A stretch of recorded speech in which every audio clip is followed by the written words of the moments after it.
사람들은 스스로 인간이면서 인간이 어떤 존재인지에 대해서 쉽게 설명하지를 못합니다.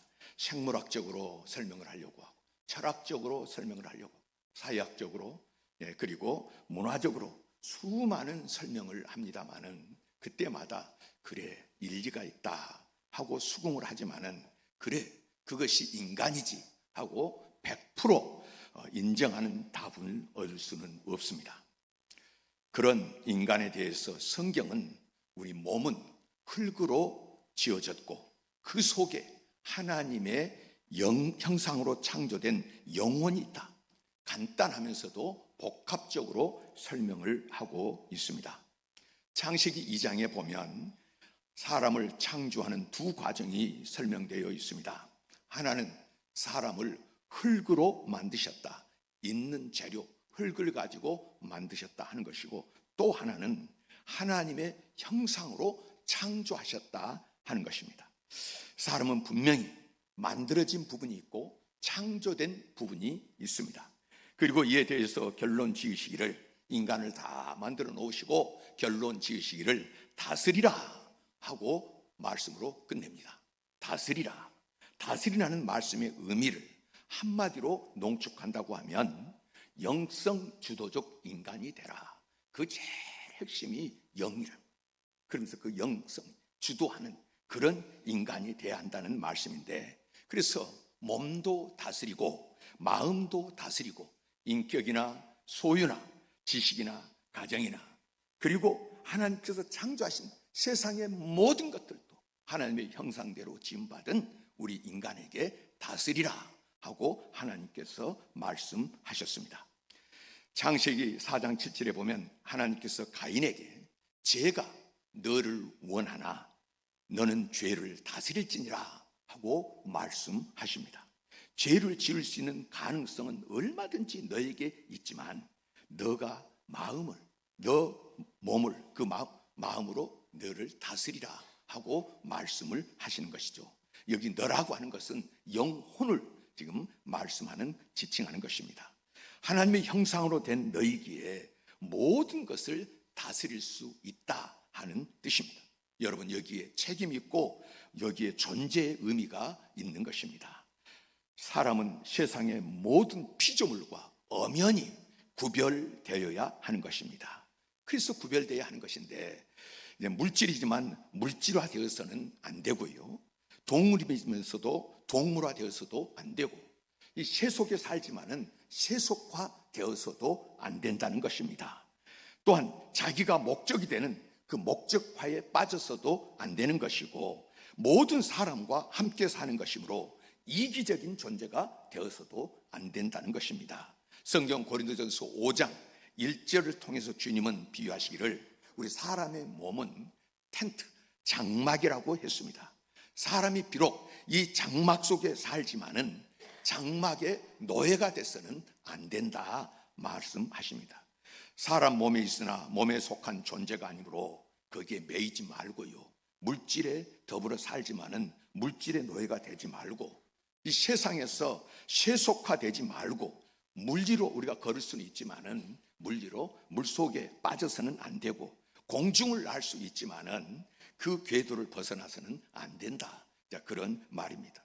여러분, 이 어떠한 상황 속에서도 우리는 구별되어야 되지, 거기에 같이 섞여서 구별되지 않는 존재로 살면은 안 된다. 그렇죠? 우리가 몸을 가지고 있으니까 건강이 중요하잖아요.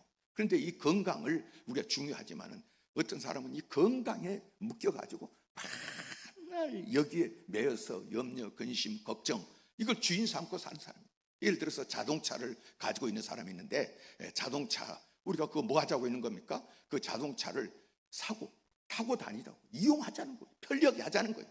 그런데 그 자동차를 갈고 닦고 맨날 신주단지, 뭐 말이 많은지 모르겠습니다만은 그렇게 모시고 사는 사람, 거기에 빠져 사는 사람이에요.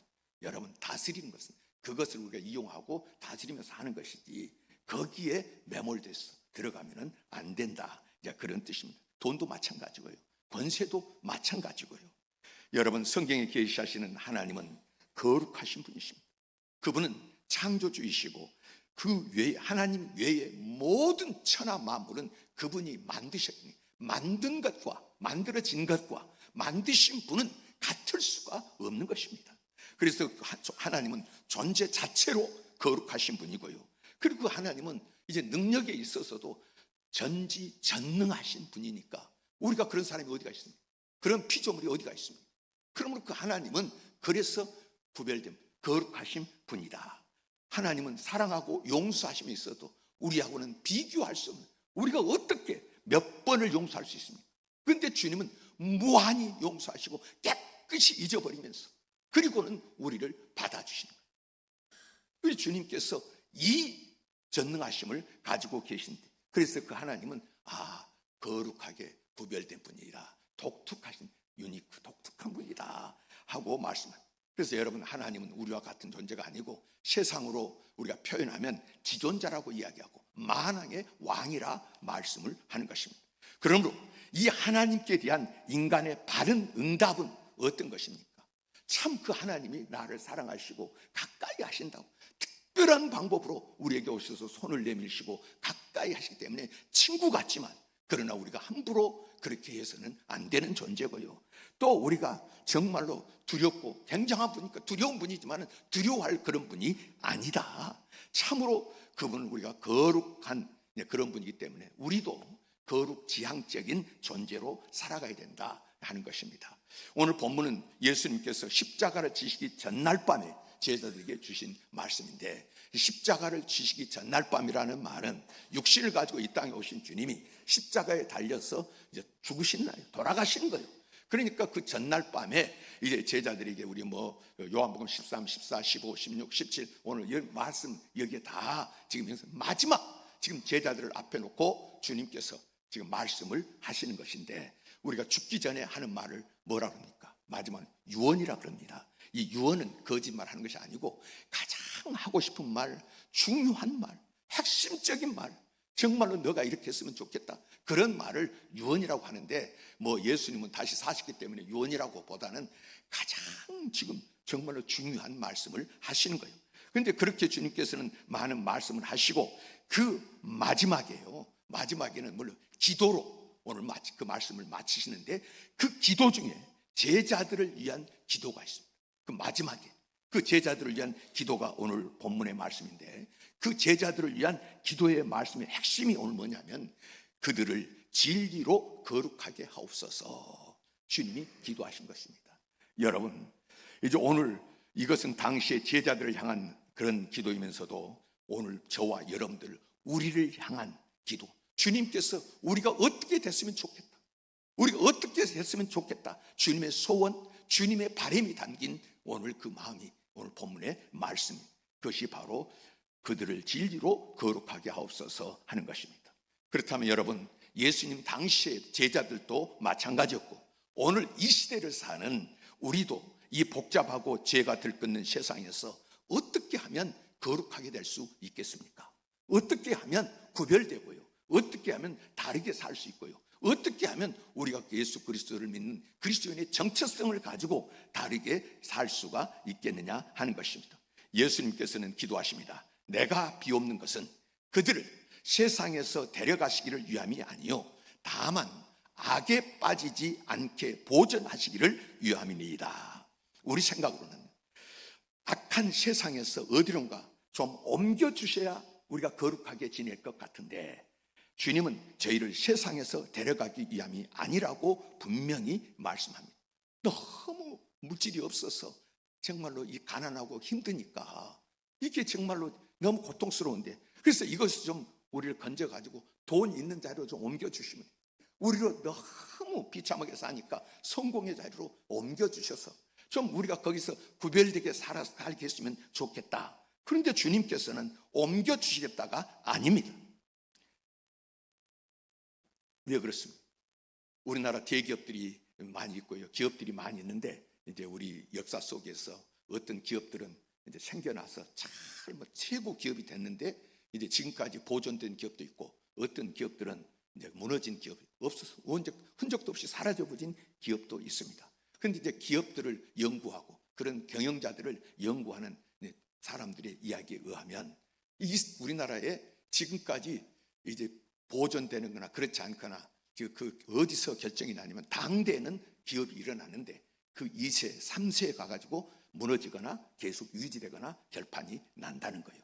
그런데 2세, 3세에서 어떻게 결정되느냐? 어떤 사람들은 자식을 교육시키고 가르치는데 이제 그 기업을 물려주면서 애지중지 그냥 그렇게 교육을 시키고 아끼고 그렇게 품어 안고 이제 그렇게 자식들을 기르는데, 그러다가 이제 어디 뭐 미국 유학까지도 보내고 돌아왔으면 이제 그러면 회사에서 어떻게 해요? 이제 안 되는 회사의 특징은 그런 자식은 오자마자 부사장, 사장, 그리고 그냥 바로 1, 2년 안에 회사를 맡겨버려요. 이제 그런 데는 오래 가지 못하고 무너진다는 거예요. 그런데 어떤 회사는 오래 지금까지 유지되고 이제 잘 되는 회사의 특징은 그 자식들이 오면 저 밑바닥에서 말단 사원부터 시작해가지고 사원 거기 다음에 그다음에 뭐 과장, 그다음에 부장 점점 이렇게 훈련시켜서 단련시켜서 경험하게 해서 그렇게 와서 그 다음에 이제 그에게 물려주는 그런 회사는 지금까지도 유지된다 하는 그런 이야기를 하는 것을 들었습니다. 여러분, 우리가 보면 자녀를 잘 키우고 싶은 생각이 있고 또 자녀에게 우리가 물려주고 싶은 생각도 있고 잘 되기를 바라는 것도 있지만은, 그러나 어떻습니까? 어떤 것이 바른 방법이냐 하는 것입니다. 어떤 젊은이는 참 그 집에서 얼마나 귀하게 컸는지 한 번도 매맞는 일도 없고 그냥 칭찬 가운데서 고이고이 자라다가 공부도 잘하고 학교에서나 또 가정에서나 대우만 받고 그렇게 자라는데 군대 가지 않습니까? 근데 군대 가서 지내보니까 전혀 다른 환경인데 그걸 견디지를 못하고 하룻밤 지내고 난 다음에 그 자리에서 나 이렇게 어렵냐 힘드냐 하면서 스스로 목숨을 끊은 그런 사람도 있다는 이야기를 들었습니다. 여러분, 예수님은 세상의 앞날이 대단히 어려울 것임을 이제 마태복음 24장에 보시면은 거기 보면 세상이 어떻게 어려운지, 이렇게 제자들이 내가 가고 난 다음에 너희들이 살 세상이 어떤 것인지 주님이 다 말씀하셨습니다. 앞으로 전쟁이 있고 재난이 있고 지진과 기근이 있고 배신이 있고 부도덕함이 있고 그래서 사랑이 식어지고 돈만 알고 참 이제 뭐 서로 팔아 넘기고 하는 일들이 여러 가지 그런 일들을 예고하시면서, 그러나 세상에서 데려가시기를 위함이 아니고 하고 말씀을 하십니다. 이렇게 위험한 세상이라면 데려가야 거룩함을 지킬 수 있을 터인데 여기서 어떻게 하라는 것입니까? 마태복음 10장에 보면 예수님께서 제자들을 파송하실 때도 말씀하신 것이 있습니다. 보라, 내가 너희를 보내니 양을 이리 가운데로 보냄과 같도다. 여기서도 이리가 있는 무서운 곳에 왜 양을 보내느냐 그 말입니다. 정말로 나를 사랑하시고 위하신다고 하면 어떻게 그 무서운 이리 가운데 나를 보낼 수 있습니까? 양을 보낼 수 있습니까? 그러나 예수님은 보내셨습니다. 오늘 본문도 예수님은 이 악한 세상에서 제자들을 데려가시지 않겠다는 말씀으로 같은 내용입니다. 이 세상이 얼마나 악하냐 하면 그래서 예수님 당신은 말할 것도 없이 예수님을 십자가에 못 박아 죽였다. 이것으로 모든 악함이 그 안에 다 담겨져 있는 거예요. 예수님이 여러분 사람들을 대할 때 한 사람이라도 마음 아프게 했습니까? 힘들게 했습니까? 그를 어떻게 모함을 했습니까? 거짓말했습니까? 밀어넣습니까? 만나면 살려줬습니다. 다가오면 품어줬습니다. 그들을 다 이해해주고 용서해주고, 어떤 사람도 예수님 앞에 오면은 다 품어주고 해결하시는 그런 예수님인데, 그런 예수님을 가장 극악무도한 그 사형수 받아야 되는 사형들이 달린 십자가에 그를 죽였다고 하는 것은 그만큼 모함을 했다는 것이고 거짓으로 덧입혔다는 것이고 거짓 증인들을 세우고 예수님을 시기하고 미워하고 그렇게 했다는 것입니다. 이런 악한 세상 예수님께서 다 아시는 것인데, 이제 예수님께서는 그런 곳에 오늘 말씀하십니다. 사랑하는 제자들을 이런 곳에 남겨두시겠다 말씀을 하셨습니다. 고린도 전서 5장 10절에도 보면 사도 바울을 통해서 하나님 말씀하시는 것은 이런 것입니다. 만일 그리하려면 너희가 세상 밖으로 나가야 할 것이라. 이 세상에서 살고 너무 힘들고 어려운 이런 세상에서 우리가 이제 어떤 사람들은 나만 여기서 구원받고 여기서 나를 그냥 혼자 살겠다, 보존하겠다 그러면 세상 밖으로 나가야지 사람들과 어울리지 않고 살 방법은 없다는 거예요. 우리는 이곳에 살아야 되는 그런 존재라고 하는 것입니다. 얼마나 어려운 세상에 살고 있느냐 그 말이죠. 그러나 세상 밖으로 나간다는 것은 결국은 소극적이요 부정적이고 도피적인 방법입니다. 예수님께서 저들을 데려가지 않으시고 세상에 남겨두시겠다는 것은 보다 적극적이요 긍정적이며 도전적인 방법입니다. 최대의 방향은 공격이라고 뒤로 물러설 것이 아니라 오히려 땅끝까지 이르러 그 어려움이 있고 문제가 많은 세상 속으로 들어가라, 주님께서는 적극적으로 말씀을 하시는 것인데, 근데 이스라엘의 교육 방법에는 두 가지가 있다고 하죠. 하나는 돌아보는 것이고 또 하나는 내버려 두는 것입니다. 우리나라 부모님들은 돌아보는 것은 아주 잘하는데 내버려 두는 것, 이 교육은 어떤 사람은 말하기를 빵점이다 이렇게까지 말합니다. 그저 싸고 돌아서 나이가 30이 되든 40이 되든 홀로 서지 못하고 어머니 치맛자락 붙잡고 또 그 아버지의 바짓가니 붙잡고 비실거리는 그런 사람이 있다는 것입니다. 이런 사람들이 결혼해서 어떻게 가정을 꾸미고 나갈 수 있다고 기대할 수 있는가? 참 요즘에 어떤 세태에 대해서도 그런 것과 연관이 있는 것으로, 교육과 관계 있는 것으로 이야기를 하는데요. 어떤 분은 또 이야기를 하기를 우리나라에 전쟁이 나면 절대로 안 되는 이유를 말하는데, 전쟁이 나면 안 되는 이유, 뭐 당연히 전쟁 나면 안 되는데 절대로 안 되는 이유가 뭐냐면, 우리가 지금 어떻게 하다가 선진국이 됐습니다. 세상을 지금 여러분, 뭐 우리가 어떤 분은 이야기하기를 우리만 모른다는 거예요. 지금 세계에 가보면 이 대한민국에 대해서 얼마나 굉장한지, 세계를 리드해 나가는 그런, 지금 모든 면에서 그렇게 나가는 그런 나라가 되었는데, 그런데 지금 삐끗해서 이제 전쟁이라고 나면 우리는 지정학적으로 아주 어려운 위치에 있어서, 저 북한이 또 남한이 이렇게 전쟁에서 붙는 이런 전쟁뿐만 아니라요, 지금 뭐 중국이 대만 이 사이도 안 좋은데 여기 양하는 간에 무슨 문제, 거기서 터졌는데 우리하고 무슨 상관이냐. 우리는 너무너무 가까이 있다는 거예요. 우리가 빨려 들어갈 수밖에 없는 그런 것이고, 중동에서도 지금 미국하고 이란하고 전쟁하는데 맨날 요청하는 것이 한국도 여기 와라 하고 요청하잖아요. 아주 그런 빨려 들어갈 만한 위험한 요소가 우리나라는 너무 많다는 거예요. 그런데 이런 곳에서 전쟁이 한번 났다, 우리가 빨려 들어갔다 그러면은 지금까지 이루어진 모든 것들은 순식간에 이제 뭐 다 우리하고 거래 끊고 관계 끊고 이러면은 무너질 수밖에 없는 그런 위치라고 하는 것입니다. 그런데 이제 문제는, 과거 같으면 어떤 문제가 있고 IMF가 와도 어려움이 있고 이런 세대는 다 이겨냈습니다. 왜요? 다 너무너무 어렵게 우리 여기 어르신들이 다 그렇게 살아왔고, 그래서 그런 힘들고 어려운 세대에 또 그런 일이 있으면 우리가 헤쳐나가는데, 이제 지금 세대는 그런 고생을 해본 적도 없고요, 그런 경험을 해본 적도 없기 때문에 한 번 무너지면 이제는 일어서기 힘든 그런 조건이다, 이렇게 말을 하는 것입니다. 여러분, 이제 오늘 우리가 어떤 그 고생한다고 하는 것, 교육을 시키는데 어떻게 시켜야 되는가, 이런 것에 많은 생각들을 하게 되는데, 뭐 우리 실제로 가정들에서도 그렇잖아요. 보면 어떤 남편들은 아내 사랑한답시고 그 운전 절대로 못하게, 운전 못 배우게 해가지고 이제 운전을 못해. 여러분, 위험해도 배울 것은 배워야 되고요, 어려워도 감당할 것은 감당해야 되고, 그래서 부딪혀야 발전의 가능성이 있지 않겠습니까? 무사태평으로 매일 안일하게 보낸다면 그게 무슨 발전이 있고 진보가 있겠습니까? 예수님께서 사랑하는 제자들을 이 세상에서 데려가지 않으시고 그냥 두겠다고 하시는 그 기쁜 뜻을 여러분 오늘 우리가 깨달아야 될 줄 믿습니다. 다음은 제자들을 보내겠다고 말씀하십니다. 아버지께서 나를 세상에 보내신 것 같이 나도 그들을 세상에 보내었고, 주님 기도 중에 말씀을 하시는데, 그들을 세상에 남겨두는 것만이 아니라 뭐라고요? 보내시겠다 말씀을 하시는 것입니다. 여러분, 오늘 저와 여러분들도 보냄받았다는 그런 의식을 가지고 가야 될 줄 믿습니다. 창세기 12장에 보면 하나님께서 아브라함을 택하시고 바로 고향을 떠나, 내 본토 친척 아버지 집에 떠나 이방 땅으로 가라 하고 보내십니다. 뭐 우리가 뭐 이사 가는 것, 뭐 그까짓 것 기회가 되고 돈 있으면 가지요, 천만이요. 오늘 우리와 같은 그런 보냄의 이사 개념이 아니고요, 그때는 자기 본토 친척 동네 이 지역을 떠나면, 여기 벗어나면 약탈당하는, 벗어나면 자식들 붙잡아다가 노예로 팔아버리고요, 종으로 삼고요.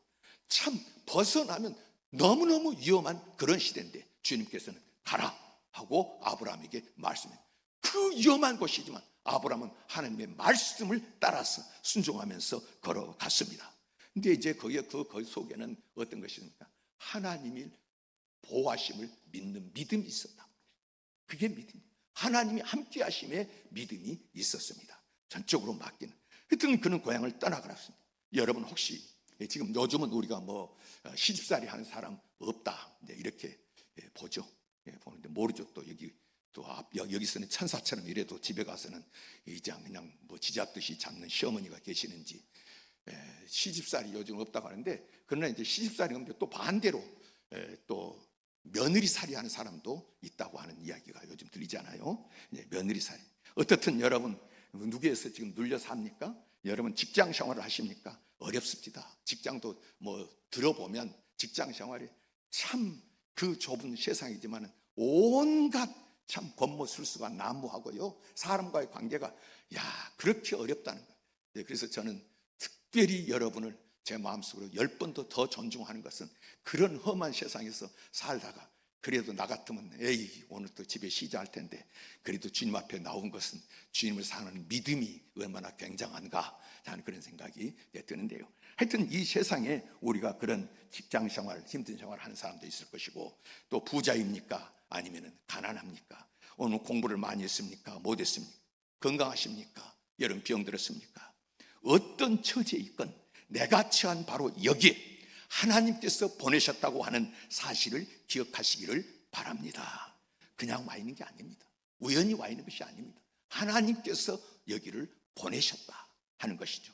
제가 신학교 다닐 때 우리는 늘 이제 일주일에 몇 번씩 체프를 합니다. 예배를 드리는데 강사들이, 전국에 있는 목사님들 강사들이 와서 체프를 하는데 제가 기억나는 몇 분들이 있습니다. 안 잊어지는데 한 분은 제가 안 잊어지는 것은, 이제 저도 몸이 아파서 병원에 입원을 많이 해서 그분 간증하는 것이 기억 안 잊어지는데, 이제 그분이 국립중앙의료원, 그래서 저기 지금 거기가 주소지가 동대문, 그게 바로 옆에 앞에가 있는데 그 옆에 있고, 그다음에 을지로 끝인가요? 거기 국립중앙의료원이 있습니다. 근데 거기에 원목으로 계시는 분이 학교에 거기 와서 한번 체프를 하시는 중에 당신은 그 병원에서 최고로 권위가 있다는 거예요. 그러면서 아주 거기에 대해서 이제 간증을 하시는 말씀이, 저게 옛날에 원목 되기 전에요, 몸이 너무 아파가지고 2년 동안을 그대로 병원에 입원하셨다 그러니까 얼마나 고통 중에 있었겠습니까? 더 힘든 세월 2년을 있었다는 거예요. 그리고 2년을 있다가 마지막에 어떻게 됐냐면 의사 선생님이 죽었다 하고 판정을 내렸다. 그리고 죽었다 그래가지고 어디로 가죠? 영안실에, 거기 어디에 꺼내가지고 거기다가 집어넣어가지고 밀어넣는데, 그리고 죽어가지고 거기 밀어넣는데 정신을 차려가지고 막 두드려가지고 그래가지고 어떻게 거기 얼렸으면 죽었을 텐데, 그런데 거기서 나왔어요. 그래가지고 살아난 거예요. 그런 다음에는 내가 어떻게 살까 하다가 나를 이 병원에서 이렇게 살려준 이유가 있을 것이다. 이래가지고 이분이 병원에 거기서 심하는 원목이 돼, 병원 원목이 돼가지고 거기서 이제 시무를 계속 거기서 근무를 하셨는데, 이제 그 병원에서요, 어떤 환자들이 오면 대개 입원을 하면 한 일주일쯤 하면은요 너무너무 힘들어하는 거예요. 일주일 한 게 답답하고 거기 묶여 있고 힘들어하는데, 이제 그분은 그런 사람들이 있으면은 가가지고 무슨 소리 하는 거야? 나는 2년이나 있었다고. 그러면은 말할 사람이 한 사람도 없다는 거예요. 입 다 다물고. 어떤 사람은 죽을 병에 걸려서 사형 선고를 받고 이제는 죽었다고 울고 불고 막 그런 사람이 있으면 무슨 소리 하냐고. 나는 저기 영안실까지 들어갔다 나온 사람이라고. 그러면은 아무 말도 못 한다는 거예요. 이제 그런 경험도. 그래서 내가 왜 그때 그 병원에 보내가지고 그 고생을 하게 된가? 하나님께서 그래서 나를 이곳에 보내시려고. 그래서 여러분, 그 자리 우연히 되어진 일이 아니라고 하는 것입니다. 여러분, 오늘 이 자리에 하나님이 왜 나를 보내셨다고 생각하십니까? 하나님은 실수하지 않으시며 하나님께는 우연이 없습니다. 오늘 나의 형편 이대로가 하나님이 주신 선교지임을 알고 여기에 사명이 있고 경륜이 있고 목적이 있음을 알아야 됩니다. 성공했든 실패했든, 여러분 부하든 가난하든 묻지 마십시오. 다만 긍정적으로 하나님의 뜻이 있음을 믿음으로 받아들이시기를 바랍니다. 하나님이 나를 보내셨습니다. 마지막으로 본문의 주님은 거룩하게 하옵소서 하고 기도하십니다. 이 말은 깨끗해함을 의미하고 하나님의 형상을 지켜야 한다는 말입니다. 소극적으로는 악에 빠지지 않게 보존하기 위함이지만은 적극적으로는 하나님 지향적인 삶을, 그런 생을 살아가는 거룩함이 있어야 하는 것입니다. 여러분, 이제 후회되는 일이 있습니까? 여러분, 후회되는 일이 어떤 것입니까? 가난해서 후회합니까? 내가 어떤 권세를 얻지 못해서 후회합니까? 근본적인 후회는요, 죄와 타협했기 때문에, 그리고 깨끗하게 살지 못했기 때문에 그것이 후회지. 여러분, 정결하게 살지 못했기 때문에 오는 후회가 우리가 다 대부분 그 후회입니다. 우리는 스스로 소속을 분명히 해야 될 줄 믿습니다. 예수 그리스도께서 세상에 속하지 아니한 것처럼 우리도 세상에 속하지 아니했다고 주님은 말씀하십니다. 여러분, 우리는 세상에 속하지 않았습니다. 성경은 뭐라고 말합니까? 우리의 시민권은 하늘나라에 있다. 세상에 속한 자가 아니다. 주민등록은 여기 있어도 여기에 속한 자가 아니고 하나님 세상, 그 세상에 속하지 않은 자도, 여러분 지금 현재도 그렇고요, 앞으로도 여러분 그럴 것입니다. 언젠가 주님이 부르시면 우리는 툭툭 털고 일어나서 주님께 가야 할 것입니다. 우리가 그런 이야기 많이 들었는데, 저 어렸을 때 시골에서 우리 동네 앞에 놀이터가 있는데, 그 어렸을 때는 그렇게 크게 보이더니 요즘은 뭐 그냥 조그만 마당같이 보이는데, 크게 줄을 꺼놓고 하루 종일 땀 뻘뻘 흘리면서 놀고 있는데, 저녁 때가 되면은 어떻습니까? 뭐 그렇게 차나 없는, 뭐 재밌게 아무리 놀았어도 저녁 때가 되면 누구야 창환아 하고 부르면은 엄마 부르면 가야 되는 거예요. 다 거기서 떠나가는. 오늘 우리가 이 땅에 있지만은 여기 오래 살 것이 아니고요, 머지않아서 금방 갈 것입니다. 길지 않습니다. 예, 저 개인적으로 죄송합니다만은 제가 5년 전에 의사 선생님이 암입니다 하고 딱 와서 이제 저한테 가지고 와서 기다리고 있는데, 앉아 있는데 암입니다 하니까는 옆에 칸에 있던 그 간호원 사람이 옆에 칸에 이제 병원에 칸 있잖아요. 근데 이렇게 커튼으로 다 내려놨는데 그냥 막 뛰어오더니 암입니다. 그러더니 저 와서 얼굴을 이렇게 쳐다보는 거예요. 제가 암이라 그러면 이 사람이 어떤 표정을 할까 보고 싶었나 보죠. 네, 근데 저도 마음이 그때 상당히 이렇게 여러 가지 교차했습니다. 네, 그런데 벌써 5년이 순식간에 지나 멀지 않습니다. 네, 제가 우리 교회 온 지 26년이 됐는데요, 여러분 금방 지나가. 무슨 말씀입니까? 여러분 지금 앞으로도 남은 세월 길지 않습니다. 모든 세월이 하는 것 순식간에, 우리는 이곳에서 잠시 머물 것일 뿐입니다. 우리는 자기 소속감을 분명히 한, 나의 소속은 여러분 하나님 나라에 있는 줄 믿으시기를 바랍니다. 그러면 우리는 이 세상에 속하지 않고 하늘나라 소속이고 예수 그리스도께 속했고 하나님의 거룩한 사역에 쓰임받고 있다. 그래서 우리의 종말론적인 운명과 이 종말론적인 약속에 대해서 분명하게 여러분 알고 붙들어야 하는 것입니다. 선교사 리빙스턴은 아프리카에서 복음을 위해서 수고하다가 1896년에 영국으로 돌아왔고요, 글래스고 대학에서 박사학위를 받는데 그 밀림에서 복음 전하다가 사자의 팔이 물려가지고 이게 못쓰게 불구가 됐습니다. 그런 몸으로 거기 서서 사람들이 대단하십니다 하고 칭찬하고 그럴 때 그가 이런 말을 했습니다. 저는 다시 아프리카로 갑니다. 지금까지 저는 볼지어다 내가 세상 끝날까지 너희와 항상 함께 있으리라 하신 주님의 말씀만 믿고 살았습니다. 앞으로도 그렇게 살 것입니다 말했다는 것입니다. 여러분 여기에 그의 거룩함과 위대함이 있습니다. 하나님의 말씀은 진리인 줄 믿으시기를 바랍니다. 예수님은 진리인 줄 믿으시기를 바랍니다. 여러분 우리 기독교는요, 가르침에 의해서 지금 유지되는 종교가 아니고요, 예수님 자체에서 출발했고 예수님으로 유지되는 것이 교회입니다. 내가 뭐 어떤 사람들은 말하기를 이제 말씀대로 살게 해주십시오, 참 기독교인답게 살고 싶다 이런 이야기를 하지만 중요한 얘기입니다만은 기독교의 핵심은 여러분 그렇게 어떤 정체성은 뭐냐면 어떻게 사느냐가 아니고요, 예수님과의 관계인 줄 믿으시기를 바랍니다. 예수님과의 관계다. 그 예수님으로 내가 거룩하게 되었고 그러므로 내가 사는 것은 예수님으로 사는 거지.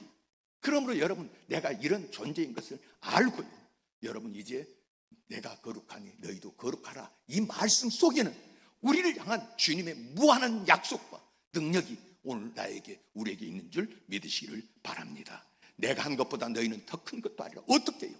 예수님이 나와 함께 하심으로 말미암아서, 예수님 자체로 내가 그분을 모심으로 말미암아서 거룩하게 되었지, 내가 무엇을 잘했고 열심히 했으므로 거룩하게 된 것도 아니고 구별된 것도 아니고 하나나라 백성 된 것도 아닙니다. 예수님으로 말미암아서 그 존재 모심으로 말미암아서 거룩하게 되셨음을 믿으시고, 이 믿음이 얼마나 복되고 귀한 것인 줄 아십시오. 그래서 우리 주님께서는 오늘 저들이 거룩하게 되기를 원합니다 하는 말씀은, 주님과 늘 항상 같이 평생 동행하는 그런 삶을 살기를 원하시고, 우리 주님이 그런 말씀하셨다고 거기에는 우리를 향한 무한한 약속이 있는 줄 믿으시고 이 믿음으로 승리하는 여러분 되시길 주의 이름으로 축원합니다.